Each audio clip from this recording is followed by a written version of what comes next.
खिल्ली उड़ाने वाली ननद। आकांक्षा की शादी किशनगढ़ नाम के गांव में धीरज के साथ हुई। घर में आकांक्षा के सास, ससुर और एक ननद थी जिसका नाम था रुचि। वैसे तो घर में सब मिलजुल कर ही रहते थे, पर रुचि का स्वभाव थोड़ा अलग था। वो किसी भी व्यक्ति की कमियों की खिल्ली उड़ाती थी। एक दिन आकांक्षा और धीरज बाहर घूमने जा रहे थे। आकांक्षा ने बहुत ही अच्छी सी साड़ी पहनी थी। अरे वाह बहू, तू तो इस साड़ी में बहुत सुंदर लग रही है। थैंक यू मम्मी जी। तभी रुचि वहाँ आ जाती है। रुचि आकांक्षा को देखती है तो उसे उसकी साड़ी बिल्कुल भी पसंद नहीं आती। आय हाय भाभी, ये कैसे साड़ी पहनकर जा रही हो आप? बिल्कुल भी अच्छी नहीं लग रही। लाल साड़ी में एकदम टमाटर लग रही हो। आकांक्षा को रुचि की इस बात पर बहुत गुस्सा आता है। ए रुचि, तुम इस तरह से मेरी खिल्ली मत उड़ाओ, समझी? छोटी हो, छोटी ही रहो। मैंने तो जो कहा सच ही कहा। जैसे कि ये जो झुमके पहने हैं ना, इतने भारी। ध्यान रखना भाभी, कहीं कान ही ना कट जाए। आकांक्षा ये बात सुनकर और भी गुस्सा हो जाती है। धीरज बात संभालने की कोशिश करता है। चलो आकांक्षा, फिल्म के लिए लेट हो रहा है। मुझे नहीं जाना कोई फिल्म देखने। आकांक्षा नाराज होकर अपने कमरे में चली जाती है। उसके जाने के बाद सब रुचि को डांटते हैं। रुचि, तुम्हें बिल्कुल भी तमीज नहीं है कि किससे क्या बात करनी चाहिए। बस हर किसी का मजाक उड़ाती रहती हो। मैंने क्या कहा भैया? मुझे तो सच में भाभी के कपड़ों पर हंसी आई। फिल्म देखने से ज्यादा लग रहा था जैसे किसी शादी में जा रही थी।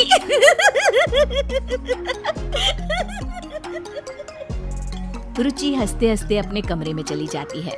रुचि की इस आदत ने सबको बहुत परेशान कर रखा था।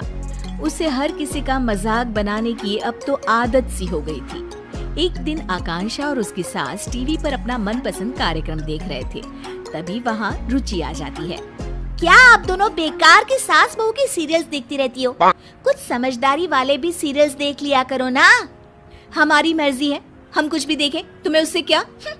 भाभी, सच क्यों नहीं कहती कि इन सीरियल्स के अलावा कुछ देखने का आप लोगों के पास दिमाग ही नहीं है? रुचि हंसने लग जाती है और इतना कहकर वो वहाँ से चली जाती है। रुचि भी ना कभी कभी तो हद ही करती है। पता नहीं अपने आप को क्या समझती है। कोई बात नहीं मम्मी जी, कल इसकी सहेलियां आ रही है ना, उनके सामने ये बहुत समझदार बनती है।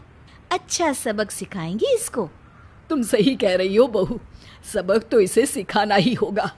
अगले दिन रुचि की कॉलेज की सहेलियां उसके घर आती है। उनके सामने रुचि बहुत ही अच्छे तरीके से बर्ताव कर रही होती है। मैंने प्रेमचंद की नॉवेल पढ़े हैं। कोमल, गरीबी के ऊपर उन्होंने काफी अच्छी कहानियां लिखी है। तुम्हें तो साहित्य कला की काफी जानकारी है रुचि। कल हमारे कॉलेज में साहित्य पर एक वर्कशॉप होने वाला है, तुम चलोगी ना? बिल्कुल चलूंगी कोमल। अरे राधिका, तुम तो कुछ ले ही नहीं रही हो। रुको, मैं तुम्हारे लिए कोल्ड ड्रिंक लेकर आती हूँ। अरे नहीं, मैं खुद ले लूंगी। अरे मैं ले आती हूँ ना, तुम यहीं रुको। रुचि को अपनी सहेलियों से इतने अच्छे से बातें करते देख आकांक्षा अपनी सास से कहती है, ये देखिए मम्मी जी, अपनी सहेलियों के साथ कितना अच्छा बर्ताव करती है। हाँ, बस अपने घर वालों को ही कुछ नहीं समझती। तभी आकांक्षा को एक तरकीब सूझती है। मुझे एक तरकीब सूझी है मम्मी जी, चलो इसको अभी सबक सिखाते हैं। अच्छा, चल चल बहू। आकांक्षा सबके लिए नाश्ता लगा रही होती है और जानबूझकर हर चीज को मिला देती है। कोल्ड ड्रिंक को कप में डाल देती है। तभी वहाँ रुचि आती है और रुचि खाने का ऐसा इंतजाम देखकर गुस्सा हो जाती है। अरे भाभी, आप भी ना एकदम गवार की गवार हो। कोल्ड ड्रिंक कप में कौन परोसता है? ओह, मैं अभी ठीक कर देती हूँ रुचि। और ये समोसे और चटनी एक साथ क्यों मिला दिया आपने? कितनी पढ़ाई की है आपने भाभी? रुचि की सहेलियां रुचि को ऐसे बातें करते देख दंग रह जाती है। अरे रुचि, ये क्या तरीका हुआ अपनी भाभी से बात करने का? रुचि अब आकांक्षा का मजाक उड़ाने लग जाती है। ये देखो, ये कोल्ड ड्रिंक चाय के कप में लेकर आई है। रुचि की सहेलियों को इस बात पर बिल्कुल हंसी नहीं आती। रुचि, हम तुम्हें बहुत अच्छी लड़की समझते थे, पर तुम ऐसी होगी हमने तो कभी सोचा भी नहीं था। हाँ हाँ, बातें तो इतनी ज्ञानों वाली करती है और अपने बड़ों से कैसे बात करती है, इसमें तो तमीज ही नहीं है। हम तो चले भाई, और आज से तुम हमारे ग्रुप में भी नहीं रहोगी। पहले लोगों से बात करने का ढंग सीख लो, फिर कुछ और सीखना। अरे अरे, आप लोग तो सीरियस हो गए, मैं तो मजाक ही कर रही थी। हर किसी का मजाक उड़ाना अच्छी बात नहीं है रुचि।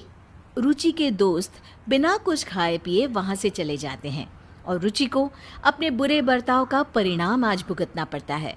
आकांक्षा और उसकी सास एक दूसरे की तरफ देखकर मुस्कुराते हैं और खुश हो जाते हैं। उस घटना के बाद रुचि सबसे अच्छे से पेश आती थी और उसने सबका मजाक उड़ाना भी छोड़ दिया।